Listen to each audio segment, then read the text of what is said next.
The Kansas heat hung oppressive and still as Grace completed her evening routine of closing the trading post, a task that had become increasingly melancholic as the weeks passed with fewer customers and dwindling hope that the business her parents built could survive much longer. At 20 years old, she had been managing alone for 3 years since pneumonia took both her mother and father within days of each other, leaving her with a building full of goods that rarely sold, debts that steadily accumulated, and a future that seemed to narrow with each passing season.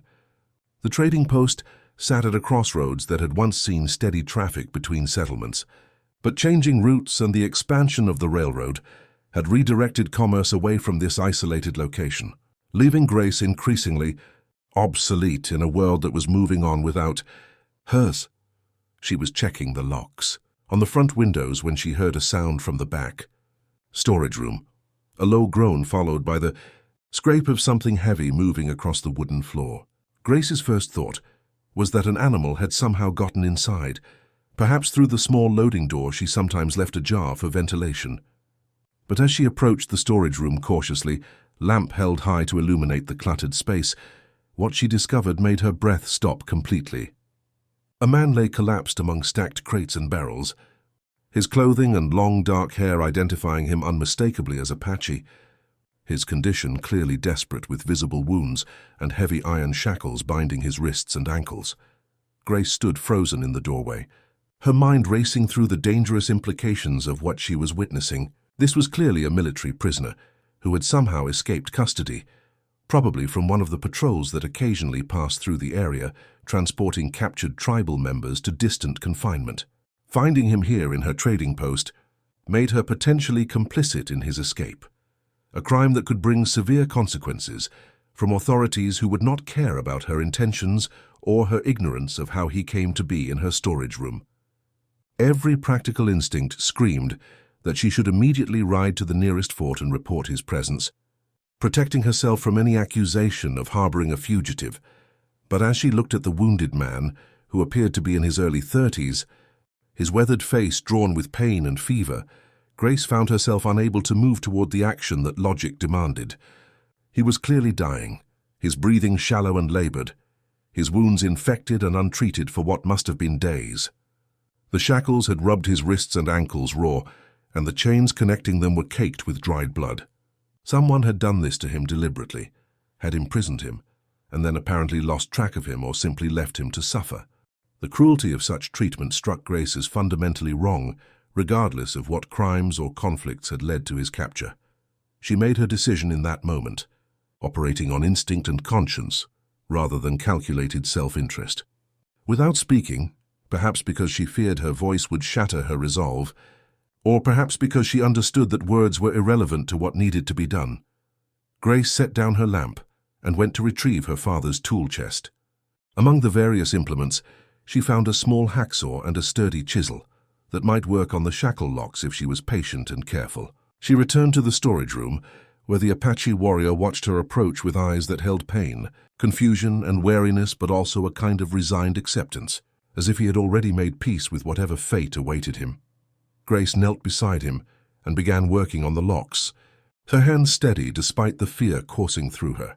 The warrior remained absolutely still, perhaps afraid that movement would change her mind, perhaps simply lacking the strength to do anything but submit to whatever she intended. The locks were old military issue, solid but not impossible to manipulate with proper tools and determination. After nearly an hour of careful work that left her fingers aching and her back cramping from the awkward position, Grace finally felt the first lock give way. The shackle fell open with a soft click that seemed impossibly loud in the quiet storage room. She moved to the other wrist, then to the ankle restraints, working methodically while the warrior watched with an intensity that made her acutely aware of every movement. When the last shackle fell away, he slowly moved his freed limbs, testing circulation that had been restricted for however long he had been imprisoned. Grace could see gratitude in his eyes even though he spoke no words, and she responded with a slight nod of acknowledgement before turning her attention to his injuries. She retrieved water and the basic medical supplies her parents had kept for treating customers' minor ailments, clean cloth, alcohol for disinfecting, needle and thread for stitching the worst gashes. For the next several hours, working by lamplight, while the Kansas night deepened around her isolated trading post, Grace cleaned and treated wounds that made her stomach churn with their severity. Some were clearly bullet grazes, others were from rough handling or the shackles themselves, and all showed signs of infection that suggested they had gone untreated for far too long. The warrior endured her ministrations without complaint, though she could see pain tightening his features with each touch. When she finished and sat back exhausted, he met her eyes and placed his hand over his heart, in a gesture she interpreted as profound thanks, though still no words passed between them. Grace brought food and more water, watching as he consumed both, with the desperate hunger of someone who had been starved as well as wounded. As he ate, she considered what needed to happen next. He could not stay here. If anyone discovered him, her attempts to help would be interpreted as criminal collaboration. He needed to leave immediately, needed to get as far from this area as possible before sunrise, when military patrols might be searching for him. She gathered additional supplies, more food, a water skin, a blanket, a knife for protection, and presented them to the warrior with gestures indicating he should take them and go. The Apache warrior understood immediately. He rose slowly, testing his strength, clearly still weakened but determined to move while he had opportunity. He looked at Grace one final time, and in his dark eyes she saw something that transcended language and culture, recognition of her courage, acknowledgement of the risk she had taken, and what seemed like a solemn promise, though she could not have said what exactly he was pledging. Then he moved swiftly despite his injuries, slipping out through the back door into the darkness, vanishing into the night as silently as he had apparently arrived. Grace stood alone in her storage room, surrounded by evidence of what she had done. Blood-stained cloths, empty shackles, disturbed supplies. She cleaned methodically, hiding any signs of the evening's events, then finally allowed herself to collapse onto a chair as delayed reaction set in. Her hands began trembling, and she felt simultaneously exhilarated and terrified by what she had just done. She had freed a military prisoner, had aided someone her society considered a dangerous enemy, had risked everything for a stranger she would likely never see again.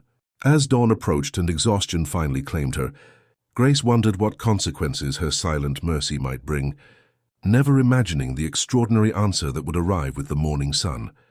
Grace woke to a sound that shouldn't exist, the thunder of hundreds of horses approaching simultaneously, a rumble that shook the very foundations of her trading post and pulled her from exhausted sleep into immediate alertness. She rushed to the window and felt her heart stop at the sight that greeted her. Her trading post was surrounded completely by Apache riders, hundreds of them arranged in a vast circle that encompassed her entire property. The morning sun illuminated their ranks, revealing warriors mounted on horses painted for ceremony, carrying weapons but not attacking, simply waiting with disciplined patience that was somehow more frightening than immediate hostility would have been. Grace's mind raced frantically through impossible calculations. This was clearly connected to the warrior she had freed 3 nights ago, but she could not understand what it meant. Were they here to punish her for some unknown violation of their customs? Were they holding her accountable for his injuries? Had he died after leaving, and they blamed her for inadequate care? Or was this about something else entirely, some conflict or misunderstanding she could not begin to guess at?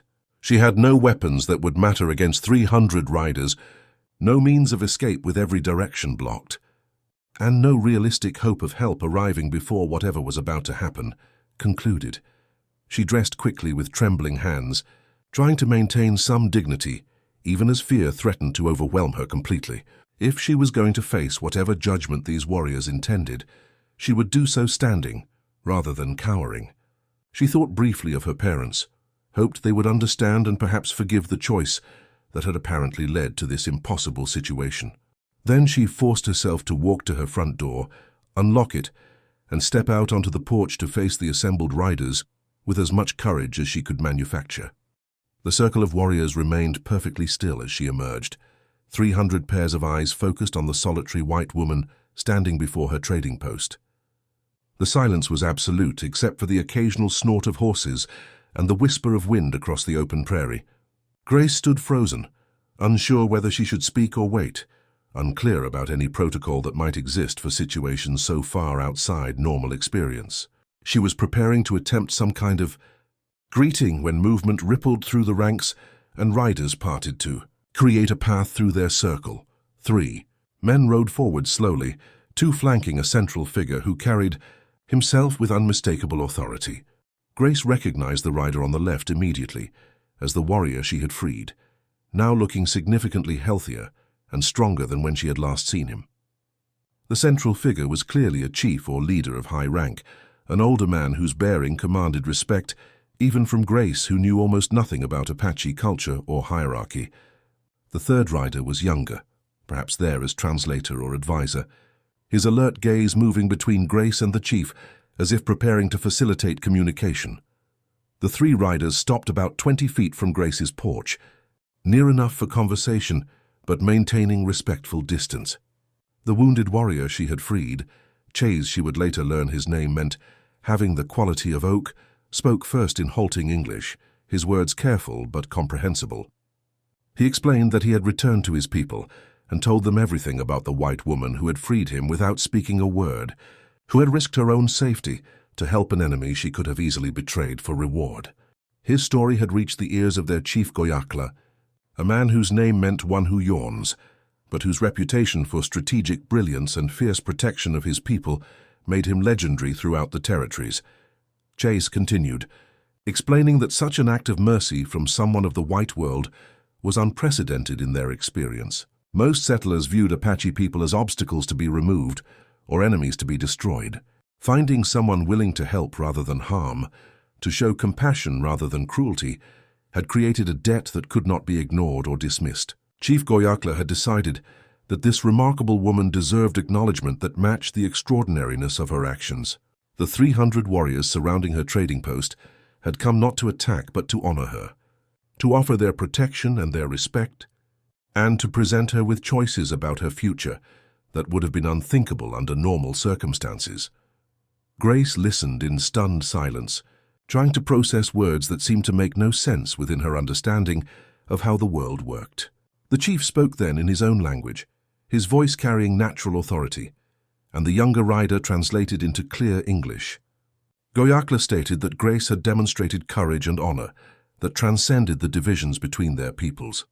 She had saved one of his warriors when she could have profited from betraying him. Such action created obligations that Apache culture took very seriously.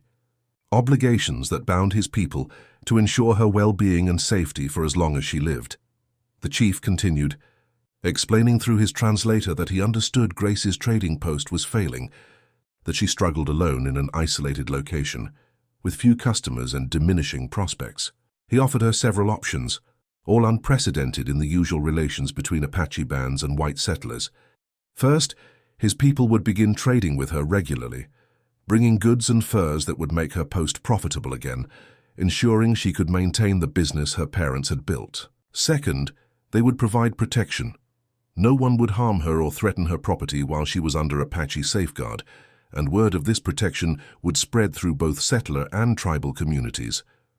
Third, and most remarkably, if she preferred to leave this isolated existence entirely, she would be welcome to travel with their band, to learn their ways, and to build a new life among people who valued the courage and compassion she had demonstrated. Grace felt dizzy listening to these impossible offers, unable to fully comprehend that 300 warriors had surrounded her trading post not to destroy, but to honor her, to repay what they considered a profound debt. The chief emphasized through his translator that these were genuine options rather than demands or expectations, that the choice was entirely hers to make, and that whatever she decided would be respected without resentment or judgment. They simply wanted her to know that she had allies and protection, that her act of silent mercy had created bonds that would endure regardless of the larger conflicts and tensions that shaped relations between their peoples. Before Grace could formulate any kind of response, Chase spoke again, his English improving as he continued. He told her that among his people, saving someone's life created a permanent connection, a relationship of honor and obligation that transcended normal social boundaries. By freeing him and treating his wounds, she had not just prevented his death but had restored his honor. Being captured was shameful, but escaping and returning to his people allowed him to maintain his standing as a warrior. That restoration was worth more than any material payment could express, and it explained why Chief Goyakla had brought such a substantial force to acknowledge her actions. The number of riders was itself a statement about how seriously they took the debt they owed her. Grace finally found her voice, though it emerged shakier than she would have liked. She told them she had not helped Chase expecting reward or recognition, that she had simply been unable to witness suffering she might prevent, that she had acted according to her conscience rather than any calculated strategy.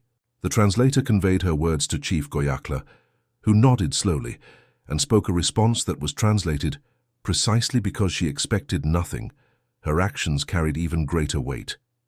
Anyone could show kindness when they anticipated reward, but helping someone when it brought only risk and no benefit demonstrated character that deserved profound respect.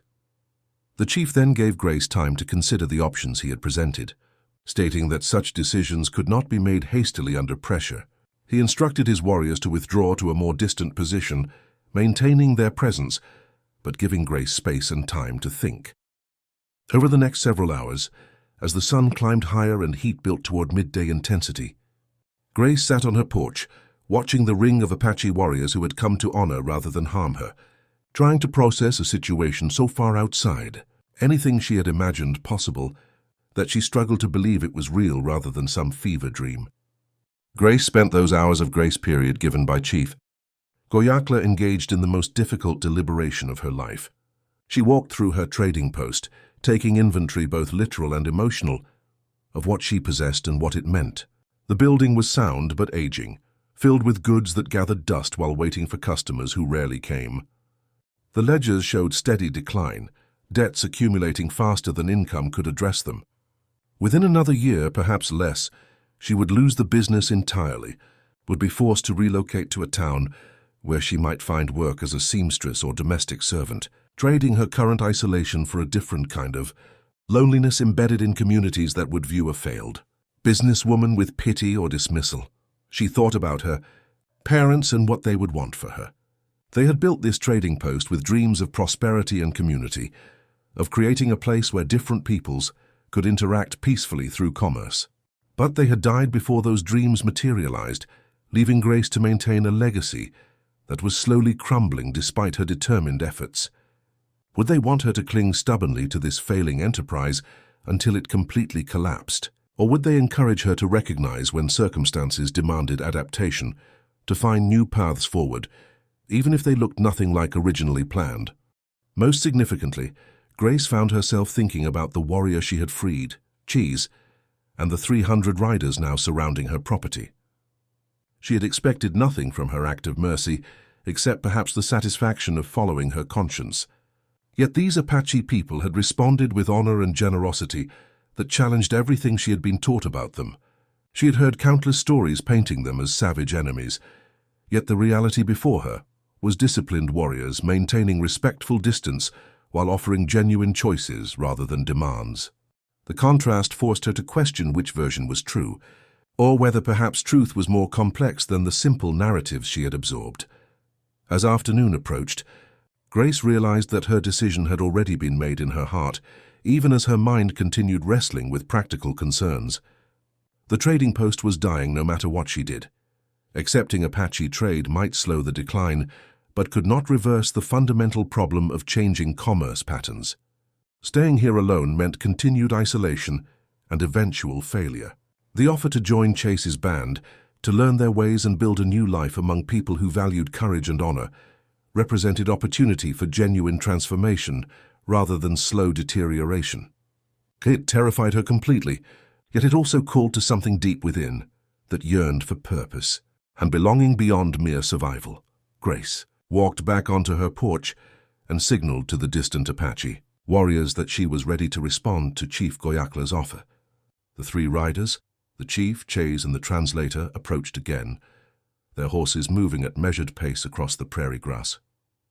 When they reached her, Grace spoke clearly despite her nervousness, telling them she had made her decision. She thanked them for the honor of their offers, for recognizing her actions in ways that far exceeded anything she could have anticipated. She appreciated the option of maintaining her trading post with their support, but she believed that life was ending regardless of what assistance they provided. Instead, Grace told them she wanted to accept the third option, to travel with their band, to learn their ways, and to build a new life among people who apparently valued the same principles of compassion and honor that had motivated her to free Chase rather than betraying him. She understood this choice meant leaving behind everything familiar, abandoning her parents' legacy, and entering a world she did not understand. But staying in the past seemed less honest than moving toward an uncertain future. And she would rather face challenges with purpose than simply decay in isolated comfort. The translator conveyed her words to Chief Goyakla, whose weathered face remained impassive as he listened. When Grace finished speaking, the chief nodded slowly and responded through his translator that her choice showed wisdom beyond her years, that recognizing when to release the past and embrace transformation was a mark of strength rather than weakness. He acknowledged that the path ahead would be difficult, learning new language and customs, adapting to mobile lifestyle completely different from settled trading post existence, facing suspicion from some band members who would question accepting a white woman into their community. But Chase would serve as her sponsor and guide, and the debt they owed her meant she would never lack for protection or support as she navigated these challenges. Practical arrangements needed to be made quickly. Grace would have 2 days to gather whatever possessions she wished to take, to close her trading post permanently, and to prepare for departure with the band. Chase and several other warriors would remain nearby to assist with the transition and to ensure no one threatened or interfered with her during this vulnerable period. The rest of the band would withdraw to their main camp about 10 miles distant, where they would await her arrival before beginning their seasonal migration patterns. Chief Goyakla emphasized that once she joined them, there would be no simple going back. Crossing such boundaries carried permanent implications that she needed to understand clearly before committing. Grace acknowledged these warnings, stating that she had weighed the decision carefully and was ready to accept whatever consequences followed from her choice. The chief seemed satisfied with her determination, and after some additional discussion of practical details, he and the translator departed, leading the massive circle of warriors in a coordinated withdrawal that was as impressive as their original arrival. Within an hour, only Chase and 3 other warriors remained, establishing a small camp within sight of the trading post to maintain their promised protection during the transition period. Over the next 2 days, Grace experienced a whirlwind of emotion as she prepared to leave the only home she had ever known. She packed carefully, selecting items for utility rather than sentiment, since she would be living a mobile lifestyle with limited capacity for possessions. Her mother's Bible, her father's watch, a photograph of them together, and her most practical clothing made the cut. She left behind furniture too bulky to transport, goods that would only weigh down the pack horses Chase had provided, and countless small items that had accumulated meaning over years of residence but which served no purpose in the new life she was choosing. She also wrote letters, one to the distant banker who held the mortgage on her property, explaining that she was abandoning the business and relinquishing any claims to avoid further debt accumulation. Another to Reverend Patterson, who occasionally visited isolated homesteads, asking him to distribute her remaining goods to families who might need them. And a final letter to the Territorial Land Office, formally renouncing her property claims, so no one would later accuse her of maintaining stake in settler territory while living among Apache people. These letters represented cutting ties completely, burning bridges in ways that left no easy path back, even if she later regretted her choice. Chase visited daily during these preparations, helping with practical tasks, but also beginning the process of teaching Grace basic words and phrases in Apache language. His English had improved remarkably since their first encounter, and he explained that he had always possessed decent understanding, but had rarely used it before meeting her. As they worked together, a tentative friendship developed beyond the initial dynamic of her as rescuer and him as rescued. He shared stories about his life, about the band she was joining, about the challenges and rewards of existence that valued community over individual accumulation, mobility over permanent settlement, and direct relationship with land over ownership and control of it. On the final evening before departure, as Grace took one last walk through the trading post her parents had built, She felt profound grief mixing with unexpected excitement. She was saying goodbye to physical structures that contained her entire history, to the last tangible connection with her deceased parents, to the identity she had carried for 20 years. But she was also releasing herself from a dying past to embrace a living future, from isolation to community, from meaningless survival to purposeful existence. The grief was real and deep, but so was the sense of liberation from obligations that had felt increasingly crushing as her situation deteriorated. As dawn broke on the day of departure, Grace closed the door of her trading post for the final time, mounted the horse Chase had provided, and rode away without looking back. She knew if she looked, she might lose her resolve, might second-guess a decision that terrified and thrilled her in equal measure. So she kept her eyes fixed forward, toward the distant camp where Chief Goyakla and 300 Apache warriors awaited her arrival, toward a future that she could not yet imagine, but had chosen to embrace with full commitment.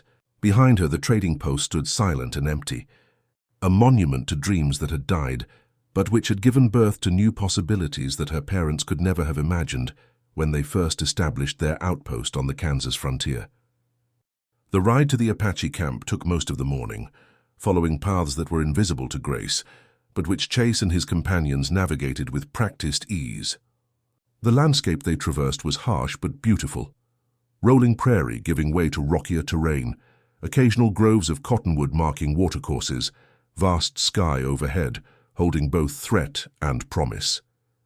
Grace had spent her entire life at the trading post and had rarely traveled beyond a few miles radius, so this journey felt simultaneously like exploration and exile, leaving behind everything known for territories both geographic and cultural that she had only heard about through filtered and often hostile accounts.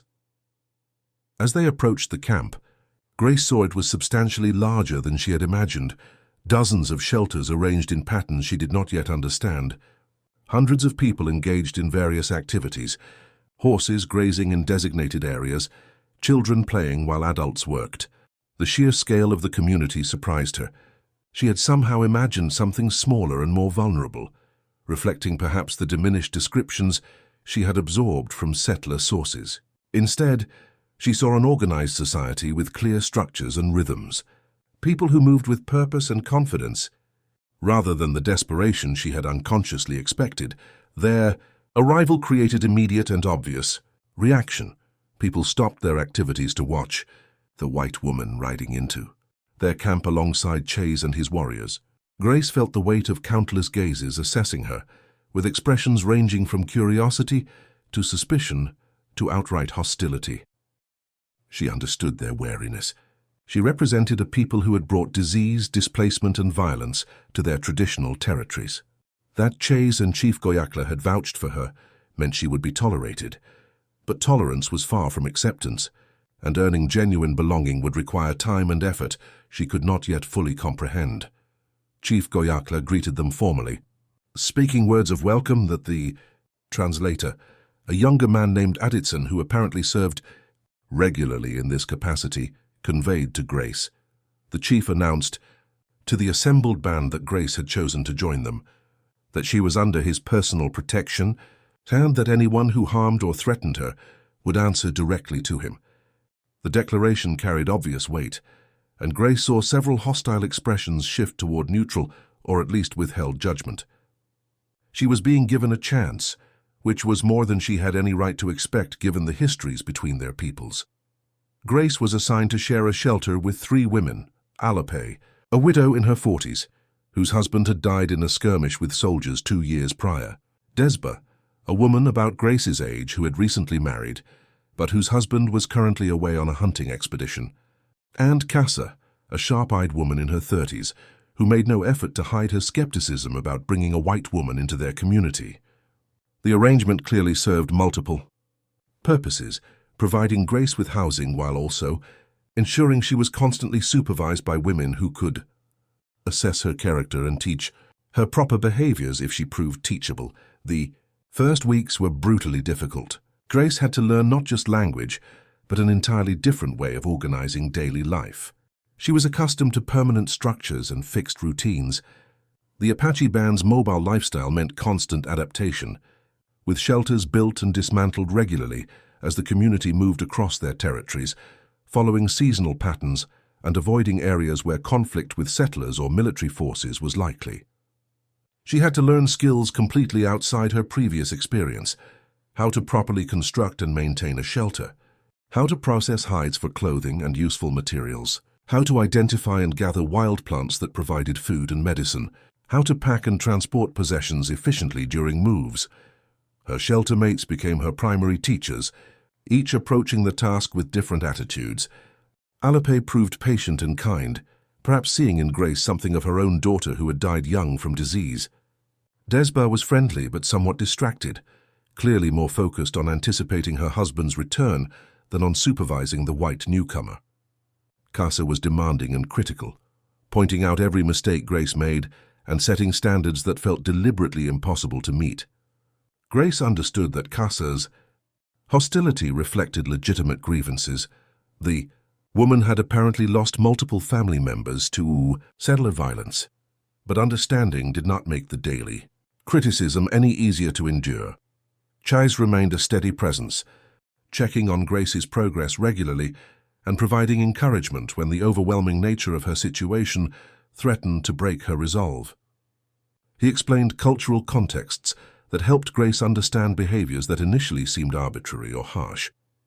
When Casa criticized Grace's clumsy attempts at beadwork with particularly cutting comments, Chase explained that the woman was actually teaching through challenge, pushing Grace to meet standards rather than accepting inferior work out of misplaced sympathy. When Grace struggled with the physical demands of gathering expeditions that required walking miles across rough terrain, carrying heavy loads, Chase reminded her that developing strength and endurance was necessary not just for practical contribution, but also for earning respect from people who valued capability over intention. Language acquisition proved both essential and frustratingly slow. Grace had facility with words and dedicated every possible moment to learning vocabulary and basic grammar, but Apache was structurally different from English in ways that made direct translation often impossible. Concepts that seemed simple in one language required elaborate explanation in the other, and many important cultural ideas had no English equivalent at all. Grace found herself thinking increasingly in fragmentary Apache mixed with English, her internal monologue becoming a hybrid that reflected her transitional status between worlds. About 2 months after joining the band, Grace faced her first significant test of integration. The women were organizing a major gathering expedition to collect specific plants that were only available during a brief seasonal window, and Grace was expected to participate fully rather than being given special accommodation for her inexperience. The expedition would involve 3 days of travel to reach the harvesting grounds, intensive work gathering and processing the plants, and then the journey back, carrying substantially heavier loads. It would be physically demanding and would require sleeping in temporary camps without the relative comfort of the main settlement. Alape took Grace aside before departure and spoke seriously through the improving communication they had developed.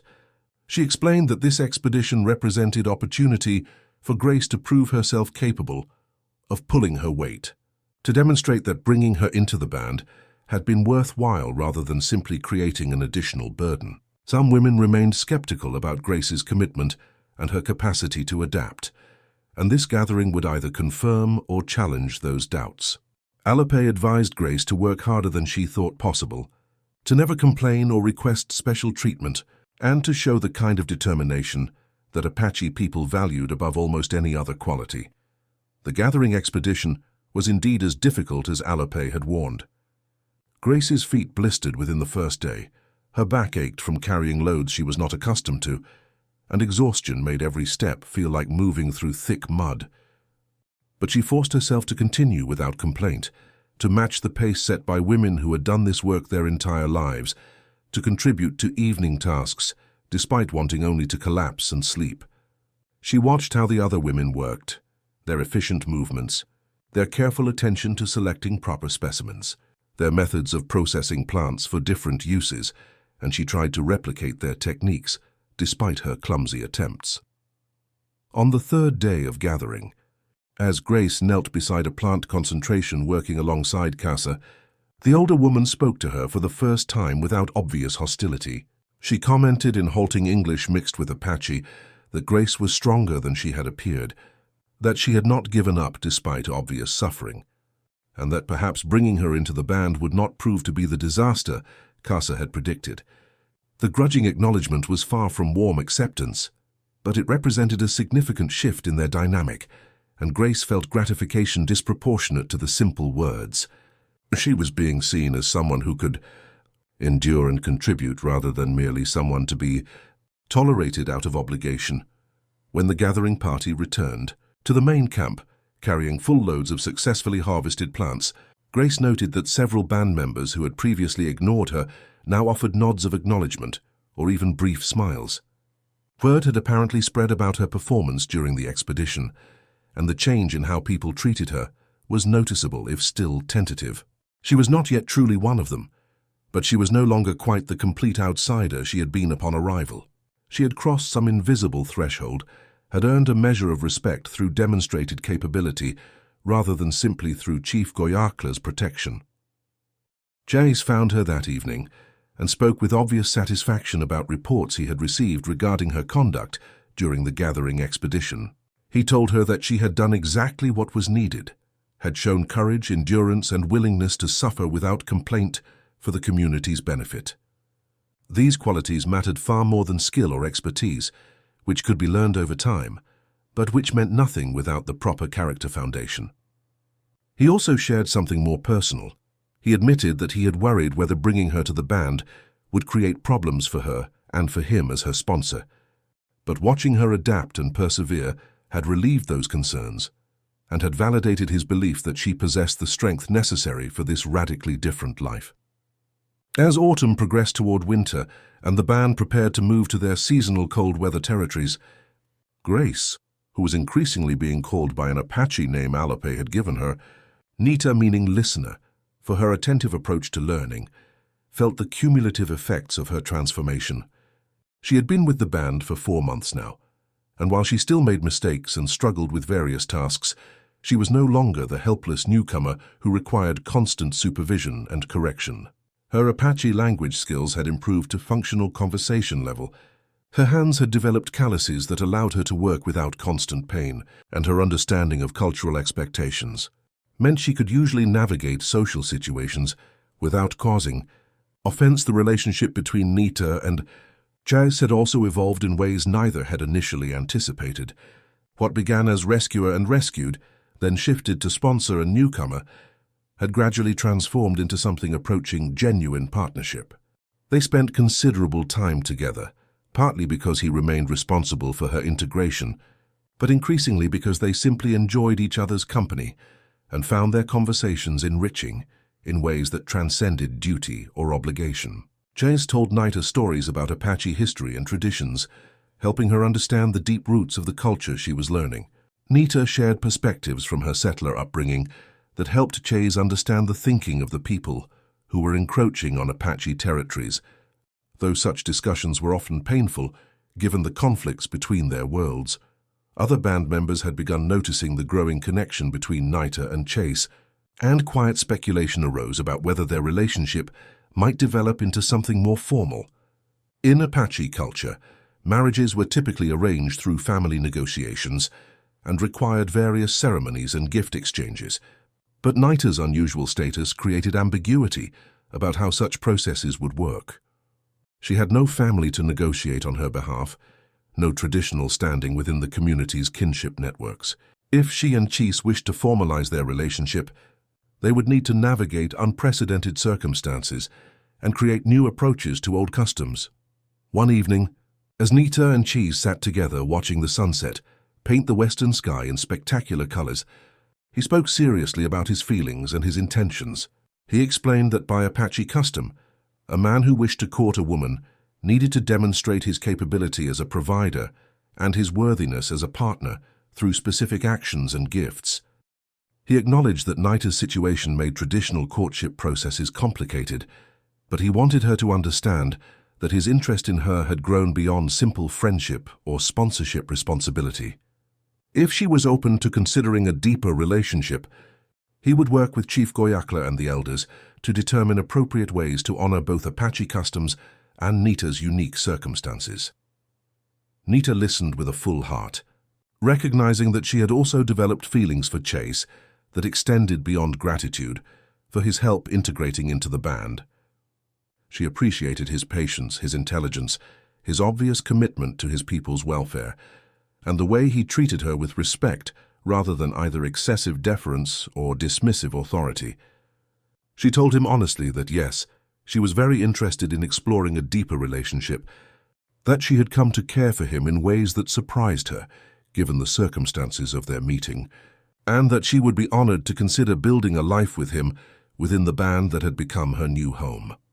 The conversation marked a turning point, and over the following weeks, Chase worked with Chief Goyakla and other leaders to develop an approach to courtship and potential marriage that respected tradition while acknowledging Nita's unique status. Eventually, they determined that Chase would provide traditional gifts to Alope, who had effectively taken on a maternal role toward Nita and could therefore represent her interests in the courtship process. The arrangements would be simpler than traditional marriages between Apache families, but they would maintain the cultural significance and community recognition that made such unions legitimate within their society. As winter settled over their territory and the band established a more permanent camp in a sheltered valley, preparations began for a ceremony that would formalize Nita and Chase's union. The occasion carried weight beyond just their personal relationship. It represented the band's full acceptance of Nita as a genuine member rather than a permanent outsider, and it demonstrated that boundaries between peoples could be crossed when individuals demonstrated worthy character and sincere commitment. The ceremony itself was simpler than traditional Apache weddings, but still carried deep meaning. Chief Goyakla presided, speaking about how Nita had proven herself through courage, endurance, and willingness to embrace a completely different way of life. He acknowledged that her presence among them had begun with Chase's rescue and her act of silent mercy, but that what followed had been her own achievement through determination and character. Alope spoke on Nita's behalf, expressing satisfaction with how the white girl she had initially viewed with suspicion had become like a daughter to her, and giving her blessing to the union. Chase and Nita exchanged traditional gifts. He presented her with a beautifully crafted set of tools and weapons that demonstrated his skill as a provider, while she offered him a beaded shirt she had labored over for weeks under Alope's exacting guidance, incorporating designs that represented their shared story from his captivity to her joining the band. The items were symbolic as well as practical, representing the mutual support and complementary skills they would bring to their partnership. After the ceremony concluded and the band celebrated with food and songs, Nita found herself reflecting on the extraordinary journey that had brought her to this moment. Less than 6 months earlier, she had been a failing trader alone in a dying business, isolated and facing a future of slow decline into poverty and obscurity. Then she had discovered a wounded warrior in her storage room and had made a choice based purely on conscience, freeing him without speaking a word, because she could not bear to witness suffering she might prevent. That single act of silent mercy had triggered events she could never have imagined. 300 Apache riders surrounding her trading post at dawn, not to attack, but to honor a debt. Chief Goyakla offering her choices that included joining his band. Her decision to abandon everything familiar for an uncertain future among people she had been taught to fear. Months of brutal adaptation as she learned language, customs, and skills completely foreign to her upbringing. And now marriage to the warrior whose life she had saved, surrounded by a community that had transformed from strangers into family. Nita thought about her parents and hoped they would understand the path she had chosen. She had not abandoned their legacy so much as she had allowed it to transform into something they could never have anticipated. Their dream of a trading post that brought different peoples together peacefully had failed in its original form, but perhaps she was fulfilling that dream's deeper intention by becoming a bridge between worlds, by demonstrating that understanding and connection were possible even across the deepest cultural divides. As the celebration continued around her, and Chase took her hand with a smile that conveyed both joy and relief that they had successfully navigated the complex path to this moment. Nita felt profound gratitude for the chain of events that had led her here. She had freed a captive warrior without a word, driven by nothing more than conscience and compassion. By dawn the next day, 300 riders had surrounded her, not as enemies but as people prepared to honor a debt and offer her a future she could never have built.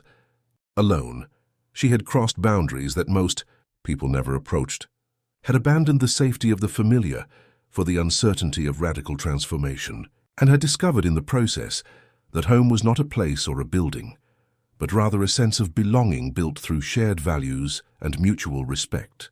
The Apache band had claimed her as one of their own, and in doing so had given her something she had lost when her parents died: a family, a purpose, and a future worth building.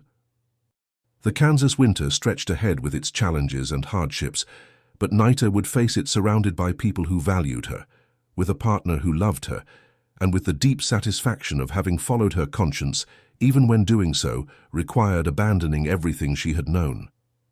She had saved one life through an act of silent mercy, performed in the lonely darkness of her failing trading post, and in return had received the gift of a new life among people who understood that honor and courage were not determined by birth or culture, but by the choices individuals made when facing moments that tested their deepest values.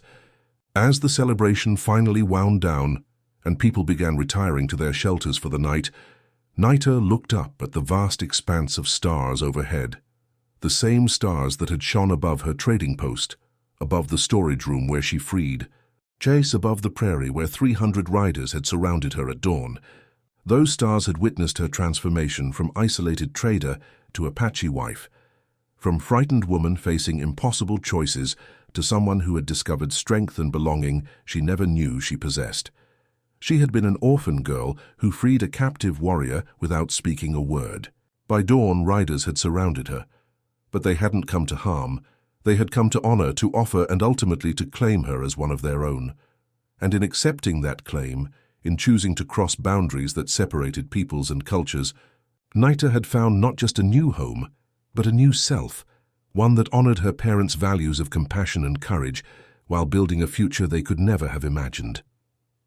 The winter night settled deep and peaceful over the Apache camp, and Nita, who had been Grace, who had been alone, who had been afraid, slept soundly beside her husband, surrounded by her adopted family, secure in the knowledge that sometimes the most important journeys began with a single act of mercy, performed in silence, and that the consequences of choosing compassion over fear could transform not just one life, but the boundary between entire worlds.